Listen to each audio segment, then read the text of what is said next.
Welcome from once again to another video. हा video शिक्षक भरती 2025-26 साठी जे आहे खूप महत्त्वाचा आहे आणि या व्हिडिओमध्ये आपण खरोखर महत्त्वाची माहिती जे बघणार आहोत. या व्हिडिओमध्ये बघणार आहोत आपण की असे कोणते उमेदवार आहे की ज्यांना जास्तीत जास्त शुअरिटी आहे किंवा या उमेदवारांची निवड होऊ शकते शिक्षक भरती 2025-26 मध्ये. जास्तीत जास्त चान्सेस आहे, शुअरिटी सुद्धा आहे आणि या उमेदवारांना कमी जरी स्कोर असला तरी सुद्धा यांची निवड जी आहे शिक्षक भरती 2025-26 मध्ये होणार आहे आणि या विद्यार्थ्यांना गोल्डन चान्स आहे यावर्षी. ठीक आहे, असे कोणते उमेदवार आहे, कोणत्या उमेदवारांसंदर्भात बोलतोय आपण ते सगळं करणार आहे तुम्हाला या व्हिडिओमध्ये. व्हिडिओ जो आहे खूप महत्त्वाचा आहे. व्हिडिओ आवडला तर व्हिडिओला लाईक करा. तुम्ही चॅनलवर नवीन असाल तर अशाच प्रकारच्या शिक्षक भरती संदर्भात महत्त्वाच्या माहितीसाठी किंवा नवनवीन अपडेटसाठी चॅनलला सबस्क्राईब करा. साईडचं नोटिफिकेशन बेल ऑलवर सेट करा जेणेकरून तुमच्याकडून कोणत्याही प्रकारचं नोटिफिकेशन मिस होणार नाही. टेलिग्राम चॅनल, व्हॉट्सअप चॅनलची लिंक डिस्क्रिप्शनमध्ये आहे, त्यांना सुद्धा तुम्ही जॉईन करू शकता किंवा सबस्क्राईब करू शकता. तर चला सुरू करूया आजचा व्हिडिओ. सगळ्यात पहिली महत्त्वाची गोष्ट म्हणजे आता रिॲलिटी जी आहे रिॲलिटीनुसार बोलूया. सद्यस्थितीमध्ये बघा, शिक्षक भरती 2025-26 साठी समायोजनाची प्रक्रिया सुरू आहे. काही दिवसामध्ये ही प्रोसेस कंप्लीट होईल आणि नंतर जाहिराती पवित्र पोर्टलवर येणार आहे. आता सगळ्यात महत्त्वाचा मुद्दा असा आहे की जाहिराती नेमक्या पवित्र पोर्टलवर येणार किती आहे, जास्त जाहिरात येणार आहे किंवा कमी जाहिरात येणार आहे. तर खरं जे आहे ते खरं सांगतोय. सगळ्यात अगोदर जास्तीत जास्त आस्थापनांचा यावर्षी समावेश झालेला आहे शिक्षक भरतीमध्ये. आदिवासी विभाग असेल, समाज कल्याण विभाग असेल, आश्रमशाळा, निवासी शाळा किंवा वेगवेगळे आस्थापना असतील किंवा झडपी असेल, मनपा असेल, नपा असेल, खाजगी शैक्षणिक संस्था, त्याच्यामध्ये अनुदानित, अंशतः अनुदानित, विना अनुदानित, या सर्वांचा समावेश यावर्षी शिक्षक भरतीमध्ये झालेला आहे. त्याच्यामुळे जागा ज्या आहेत, जागा पुष्कळ येणार आहेत किंवा जागा जास्तीत जास्त जागा येऊ शकतात आणि अध्यापक विद्यालयाच्या जागा किंवा कला क्रीडा शिक्षकांच्या सुद्धा जागा यावर्षी भरल्या जाणार आहे. त्याच्यामुळे जागांची आकडेवारी जास्त येणार आहे. पण मग ही गोष्ट सुद्धा आपल्याला डावलून चालणार नाही की काही ठिकाणी शिक्षक अतिरिक्त होत आहेत. आता काही जिल्ह्यांमध्ये काही सिच्युएशन जर बघितली तर तो व्हिडिओ लवकरच येतोय की मी तुम्हाला जिल्ह्यावाईज सांगणार आहे कोणत्या जिल्ह्यामध्ये किती किती वॅकन्सीज आहेत ते मी तुम्हाला एका व्हिडिओमध्ये स्पेशली तो व्हिडिओ असणार आहे. फक्त जिल्ह्यांसंदर्भात प्रत्येक जिल्ह्यामध्ये किती वॅकन्सीज आहेत ते तर सांगणारच आहे मी तुम्हाला. पण माझं असं म्हणणं आहे की बाबा प्रत्येक जिल्ह्यामध्ये वॅकन्सी जर बघितल्या आपण तर त्या सारख्या नाही आहे. काही जिल्ह्यांमध्ये 1000, 1200 अशा वॅकन्सीज आहेत, काही जिल्ह्यामध्ये 300, 400, 500 अशा वॅकन्सीज आहेत, काही जिल्ह्यामध्ये 100, 50, 60, 70 अशा वॅकन्सीज आहेत. त्याच्यामुळे वॅकन्सीज कमी जास्त आहेत आणि काही ठिकाणी शिक्षक अतिरिक्त होत आहेत. शिक्षकांची संख्या कमी आहे आणि शिक्षक अतिरिक्त होत आहेत. तर त्याच्यामुळे जे आहे व्हॅकन्सी नेमक्या किती येतात शिक्षक पदभरतीमध्ये त्यानुसार सुद्धा जे आहे खूप महत्त्वाची गोष्ट असणार आहे. म्हणजे तुम्हाला हे गणित तर माहिती आहे तुम्हाला, जर जागा जास्त आल्या तर मेरिट कमी लागेल आणि जर जागा कमी आल्या तर त्यावेळेस मात्र मेरिट जो आहे अनएक्सपेक्टेड लागेल. म्हणजे तुम्ही विचारही नाही केला एवढा सुद्धा हाय जाऊ शकतो मेरिट जर जागा कमी आल्या तर. म्हणजे कमीत कमी जर पदभरती म्हणलं 8-10 हजार पदांसाठी जर पदभरती झाली तर त्यावेळेस मात्र मेरिट खूप डेंजर किंवा खूप हाय जाणार आहे, जसं आपण सांगितलंय तसं. पण जागा जर पुष्कळ आल्या, जशा आता सद्यस्थितीमध्ये सिच्युएशन वाटते की जागा जास्त येतील, तर जागा जर जास्त आल्या तर त्यावेळेस मात्र पदभरतीमध्ये मेरिट जो आहे तो खूप प्रमाणामध्ये खाली येईल. पण तरी आपण कंपॅरिझन केलं 2017-2022 संदर्भात तर 2017च्या भरतीमध्ये जागा आल्या होत्या 15,000च्या आसपास आणि त्यामध्ये मेरिट जो आय थिंक माझ्या मते मेरिट जो आला होता तो आला होता 140 पर्यंत. ठीक आहे, नॉर्मल जो कट ऑफ होता तो 140-142 वाले विद्यार्थी ते लागलेले आहेत. पण काही विद्यार्थी 140-141 मार्क असून सुद्धा घरी येतात 2017चे. आणि त्याच्यामध्ये काय झालं होतं, जागा भरती निघाली होती 15,000साठी पण ॲक्च्युली भरती झाली फक्त 9,000 पदांसाठी.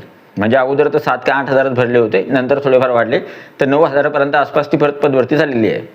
2022ची जर कंडिशन केली आपण, 2022ची जर विचार केला आपण तर 2022च्या भरतीमध्ये जागा भरपूर आल्या होत्या. 23,000च्या आसपास जागा आल्या होत्या पदभरती, 21,000च्या आसपास 21,000मधून 18,000 पदसंख्या जी आहे ती भरल्या गेली 17 ते 18 आणि नंतर सेकंड फेजमध्ये 9-10 हजार जागा त्याच्यामधून समजा काही जागा भरल्या गेल्या.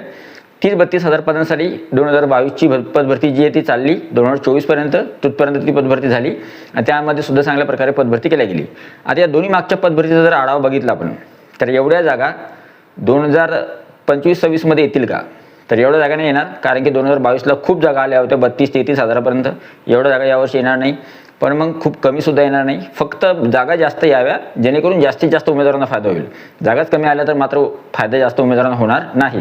आणि तुम्हाला एवढं सांगतो, जर जागा कमी आल्या तर कट ऑफ जो आहे तो किंवा मेरिट जो आहे तो हाय जाईल. कारण की विद्यार्थ्यांचा स्कोर जो आहे, काही विद्यार्थ्यांचा स्कोर खूप छान आहे, काहींचा विद्यार्थ्यांचा स्कोर जेमतेम आहे, काहींचा कमी आहे. जर जागा कमी आल्या तर फटका बसेल सर्वच विद्यार्थ्यांना आणि जागा जर जास्त आल्या तर मात्र सर्वांचा फायदा होईल. ठीक आहे, आता गोष्ट करूया जागेबद्दल. तर बोललो आपण की किती जागा येऊ शकतात किती नाही. ठीक आहे. जास्तीत जास्त जागा याव्या, 12, 15, 16,000 पदापर्यंत किंवा 18,000 पदापर्यंत सुद्धा पदभरती व्हावी, जितकी जास्त होईल तितकी व्हावी. टप्पा 1 जो आहे तो त्यानुसार.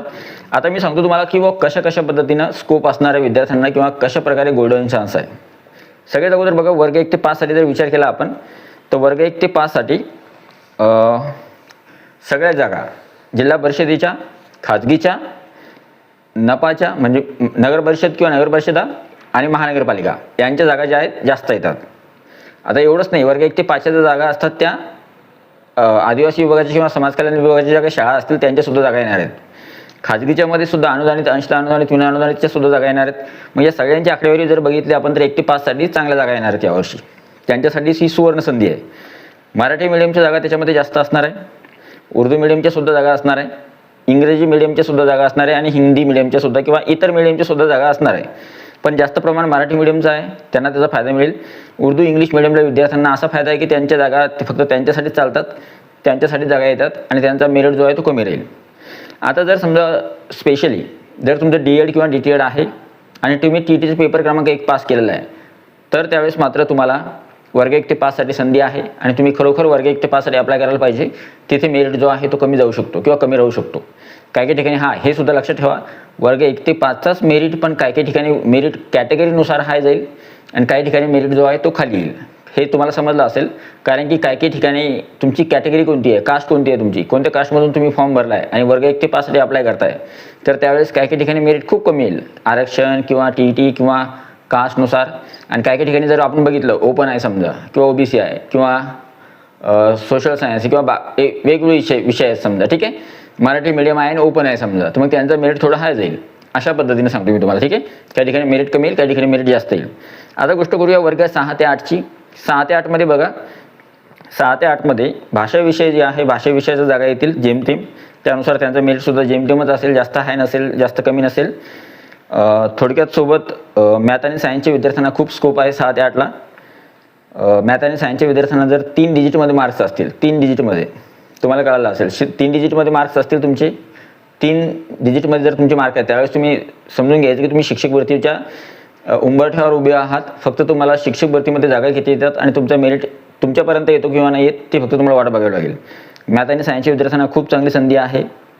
6 ते 8 साठी तुम्ही DED किंवा BED केलेलं पाहिजे, वर्ग 12वी पास पाहिजे आणि TET पेपर क्रमांक 2 मॅथ आणि सायन्समधून किंवा सोशल सायन्समधून तुम्ही उत्तीर्ण असलं पाहिजे. जर तुम्ही सोशल सायन्ससाठी प्रयत्न करताय तर TET पेपर क्रमांक 2 सोशल सायन्समधून पास पाहिजे किंवा TET पेपर क्रमांक 2 मॅथ आणि सायन्समधून उत्तीर्ण असेल तर मॅथ आणि सायन्समधून तुम्ही TET पेपर उत्तीर्ण पाहिजे, ठीक आहे. म्हणजे आर्टवाल्यांना सोशल सायन्स, सायन्सवाल्यांना मॅथ आणि सायन्स. आता इथं प्रश्न हा येतो की मॅथ आणि सायन्सच्या जागा भरपूर येणार आहेत. 2017मध्ये सुद्धा आल्या होत्या, 2022मध्ये सुद्धा आल्या होत्या आणि 2025-26मध्ये सुद्धा येणार 101%. अजून एक महत्त्वाची गोष्ट, सोशल सायन्सचा मेरिट जो आहे थोडा हाय जाऊ शकतो वर्ग 6 ते 8ला, कारण की विद्यार्थी संख्या जास्त आहे पण शिक्षक अतिरिक्त होत आहेत आणि जागा थोड्या कमी येतील, त्याच्यामुळं त्यांचा मेरिट जो आहे थोडा हाय राहील. आता गोष्ट करूया वर्ग 9 ते 10 आणि 11वी-12वीसाठी. 9 ते 10साठी बघा, ज्या विद्यार्थ्यांना TETची अजिबात आवश्यकता नाही किंवा ज्यांनी TET पास केलेली नाही किंवा ज्यांचं DED नाही आहे, BED आहे, ठीक आहे, तर असे विद्यार्थी ज्यांची TET नाही किंवा ज्यांचं DED झालेलं नाही पण त्यांचं BED आहे आणि जवळपास जनरली विद्यार्थी ग्रॅज्युएशन करतात, पोस्ट ग्रॅज्युएशन करतात, BED करतात आणि मग TET परीक्षा पास असाल तर TET1 TET2 किंवा पास नसाल तर मग विदाऊट TET. तर जर समजा तुमचं BED आहे, ग्रॅज्युएशन पोस्ट ग्रॅज्युएशन आहे आणि तुमचा स्कोअर छान आहे तर त्यावेळेस मात्र तुम्हाला संधी आहे वर्ग 9 ते 10 आणि 11वी-12वीसाठी. जर तुमचा स्कोअर 150, 155 किंवा 160च्या आसपास आहे तर तुम्हाला संधी असणार आहे वर्ग 9वीपासून ते 10वीपर्यंत किंवा 9पासून ते 12वीपर्यंत, ठीक आहे. अशा विद्यार्थ्यांना त्यावेळेस जर तुमचा स्कोअर चांगला आहे तर त्यावेळेस तुम्हाला संधी असणार आहे 11वी-12वीसाठी. अजून एक महत्त्वाची गोष्ट, 11वी-12वीचं जे पे स्केल असतं ते पे स्केल खूप जास्त असतं, 1 ते 5 पेक्षा आणि 6 ते 8 पेक्षा. त्याच्यामुळे तुम्ही वरची श्रेणीमध्ये लागताय, वरच्या वरिष्ठ पदावर लागताय आणि विशेष म्हणजे तुम्हाला पे स्केल चांगला आहे, पगार चांगला मिळतो 11वी-12वीचा किंवा 9वी-10वीचा 6 ते 8 आणि 5 ते 6, 1 ते 5 पेक्षा. त्याच्यामुळे वरच्या वर्गासाठी कधीही चांगलं असतं. आता गोष्ट करूया की कोणते असे उमेदवार आहे की ज्यांना जास्तीत जास्त स्कोप आहे शिक्षक पद भरतीमध्ये, ठीक आहे. आता त्या उमेदवारांची नावंसुद्धा सांगतो मी. हे तर मी तुम्हाला वर्गवाईज सांगितले कोणाकोणाला स्कोप आहे, कोणाकोणाला नाही. आता मी डायरेक्ट तुम्हाला नावं सांगतो. काही उमेदवार जे आहेत, जे खेळाडू आहेत, ज्यांना खेळाडूचं आरक्षण घेतलेलं आहे, त्यांना खूप चांगल्या पद्धतीचं फायदा होणार या शिक्षक पद भरतीमध्ये. या शिक्षक पद भरतीमध्ये माझ्या मते जेवढ्या काही जागा येतील खेळाडूसाठी तो उमेदवार शक्यतो मिळणार नाही, आणि मिळाले तरीसुद्धा यांचा मार्क्स कमी जरी असले तरीसुद्धा 2 डिजिटमध्ये जरी मार्क असले तरीसुद्धा यांची निवड होईल. माजी सैनिक उमेदवारांचं सुद्धा तसंच आहे, यांचं मेरिट खूप कमी जाणार आहे. यांचंसुद्धा मेरिट 2 डिजिटमध्ये किंवा तुम्हाला जर 80, 82, 85 मार्क असले किंवा 70 मार्क असले तरीसुद्धा तुमचा नंबर शिक्षक भरतीमध्ये लागू शकतो. तिसरे आहे महिला उमेदवार. जर तुम्ही महिला आहात, तुमचं qualification graduation, post graduation, TET paper 1, TET paper 2 आहे, क्वालिफिकेशन चांगलं आहे आणि दोन्ही TET पास आहे, D.Ed आहे, B.Ed आहे, तर त्यावेळेस मात्र तुम्ही चिंता करायची गरज नाही. तुम्हाला सुद्धा आरक्षणानुसार जागा येतील, तुम्हाला सुद्धा संधी आहे शिक्षक पद भरतीमध्ये. महिलांचा कट ऑफ कमी येईल. नंतर मॅथ आणि सायन्सचे जर विद्यार्थी असाल तुम्ही, तर मी जसं सांगितलं की मॅथ आणि सायन्ससाठी यावर्षी सुद्धा स्कोअर चांगला तुमचा जर स्कोअर जेमतेम आहे किंवा मिडियम जरी असला किंवा लो जरी असला तरीसुद्धा तुम्हाला 3 डिजिटमध्ये किंवा 112, 110, 115 स्कोअर आहे, तर त्यावेळेस तुम्ही मॅथ आणि सायन्समध्ये तुम्ही होप ठेवू शकता, शिक्षक भरतीमध्ये तुम्ही लागण्याची शक्यता आहे. नंतर काही असे उमेदवार आहे ज्यांचं इंग्लिश आणि उर्दू मीडियम आहे, अशा विद्यार्थ्यांसाठी जागा मोजके येतात, पण उमेदवारसुद्धा मोजकेच आहे आणि तुमचं मेरिटसुद्धा कमी लागणार आहे. नंतर काही उमेदवार असे आहेत जे प्रोजेक्ट अफेक्टेड आहे, पण यांना 112, 115 किंवा 117पर्यंत मार्क लागतील. अशा विद्यार्थ्यांना जे हँडिकॅप आहे, अपंग उमेदवार जे आहेत ते किंवा अनाथ जे आहेत ते, त्यांच्यासाठी मेरिट कमी राहील, 100च्या आसपास राहील, 100, 101 किंवा 90, 92 किंवा 95च्या आसपास राहील. ठीक आहे, असं मेरिट राहील हँडिकॅपचा. अंशकालीन उमेदवारांचं मेरिट खूप कमी येईल, 80, 90, 95, 110, 105 असं मेरिट राहील. नंतर धरणग्रस्त, भूकंपग्रस्त यांचा मेरिट थोडा वाढेल, जास्त नाही वाढणार. आरक्षण आहे आणि कोणत्या वर्गासाठी आहे त्यानुसार त्यांचं मेरिट ठरेल. तरीसुद्धा 110, 112, 115पर्यंत यांचा मेरिट जायला पाहिजे किंवा 120, 25पर्यंत. ठीक आहे, आता गोष्ट करूया. एक महत्त्वाची गोष्ट अशी आहे की या गोष्टी तर आहेतच, म्हणजे जर तुम्ही आरक्षण घेतलं आहे किंवा तुम्ही TET परीक्षा पेपर 1, पेपर 2 पास आहात किंवा तुमचं क्वालिफिकेशन चांगलं आहे, तर याचा परिणाम होणारच तुम्हाला शिक्षक भरतीमध्ये जागा मिळवण्यासाठी. पण एक खास महत्त्वाची गोष्ट मला जी सांगायची तुम्हाला ती अशी आहे की जर तुमचं क्वालिफिकेशन चांगलं आहे, म्हणजे थोडक्यात तुम्ही ग्रॅज्युएशन केलं आहे, पोस्ट ग्रॅज्युएशन केलं आहे, कशामध्ये, आर्टमध्ये, सायन्समध्ये किंवा कॉमर्समध्ये, आणि तुमचं D.Ed आहे किंवा B.Ed आहे, दोन्ही केलं असेल तर छान, किंवा D.Ed आहे किंवा D.Ed आहे किंवा B.Ed आहे, आणि सोबत तुम्ही TET 1, TET 2 पास आहात, तर त्यावेळेस मात्र तुम्हाला चांगल्या प्रकारची संधी असणार आहे शिक्षक पद भरतीमध्ये. कारण की तुमचं क्वालिफिकेशन जसं आहे, तुम्ही TET परीक्षा पास केलेली आहे आणि तुमचा स्कोअर जर मिडियम असेल तर त्यावेळेस मात्र तुम्हाला शिक्षक भरतीमध्ये लागण्याची शक्यता आहे. फक्त तुम्हाला जास्तीत जास्त योग्य पद्धतीनं बरोबर, आणि सगळ्यात महत्त्वाचं म्हणजे यावर्षी प्रत्येक जिल्ह्याचं सुद्धा मेरिट बदलणार आहे, कास्टचं मेरिट बदलणार आहे, वर्गाचं मेरिट बदलणार आहे, मीडियमचं मेरिट बदलणार आहे. त्याच्यामुळे तुम्हाला फक्त भर द्यायचा आहे कशावर, प्रिफरन्सवर.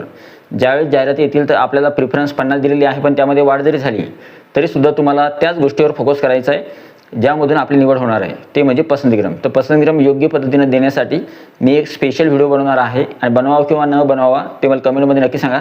पण जोपर्यंत तुम्हाला कळत नाही कशा प्रकारे प्रिफरन्स द्यायचे, तोपर्यंत जास्त गडबड करू नका.